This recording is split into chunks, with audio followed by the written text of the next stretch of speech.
আজকে ঈদের তৃতীয় দিন। বলেন তো আজকে কি কি রান্না করতেছি। সকাল সকাল আমি মাটির চুলায় রান্না বসিয়ে দিয়েছি।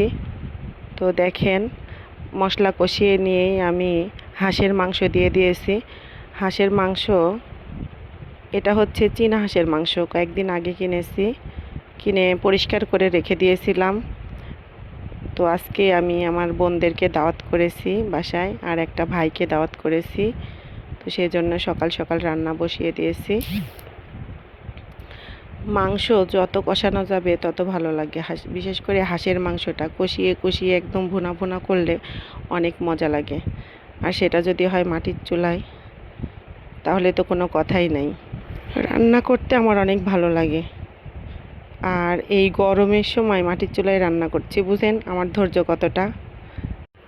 হাঁস খেতে খুবই ভালো লাগে, কিন্তু পরিষ্কারের ভয়ে, ভাইরে ভাই, পরিষ্কার করতে যে কষ্ট, পরিষ্কারের কথা মনে হলে আর খাওয়ার স্বাদ মিটে যায়। এই হাঁসটা অবশ্য আমি পরিষ্কার করিনি, অন্য একজনকে দিয়ে করিয়ে নিয়েছি। ছোট বাচ্চা নিয়ে কোনো কাজই করে শান্তি পাই না। কোনো কাজ করতে দেখলেই কোলে লাফিয়ে উঠবে। অন্য সময় খেলবে, কিন্তু কোনো কাজ দেখলেই সে লাফিয়ে উঠবে, আর কোনো কাজ করতে দিবে না, কান্না জুড়ে দিবে। তাকে নিয়েই আমার বসে থাকতে হবে সব সময়। খুব কষ্ট হয়ে যায়, বাচ্চাটা যে কবে বড় হবে। এই যে দেখেন, আমি হাঁসের মাংসে ঝোল দিয়ে দিয়েছি। আমি একটু ঝোলই রাখবো, হালকা ঝোল রাখবো। তো আমি বাচ্চাকে নিয়ে কাজ করি, তো সব রান্নার ফাইনাল লুক আপনাদেরকে দেখাতে পারি না। এরপর আমি গরুর মাংস বসিয়ে দিচ্ছি। এই যে দেখেন, গরুর মাংসটি নিয়ে একটি ট্রেন্ডিং ভিডিও দিয়েছি ঝাল নিয়ে।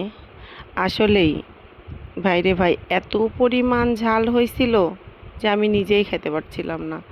আমার বরের অবশ্য পছন্দ হয়েছে, সে অনেক পরিমাণ ঝাল খেতে পারে। বুঝলাম না, এবারের মরিচটা অনেক বেশি ঝাল ছিল, হয়তো বোম্বাই মরিচ মিশানো ছিল। আমি আবার খেতে পারি না বেশি ঝাল, তো আমি তরকারিটা খেতেই পারিনি, আমার মেয়েও তাই।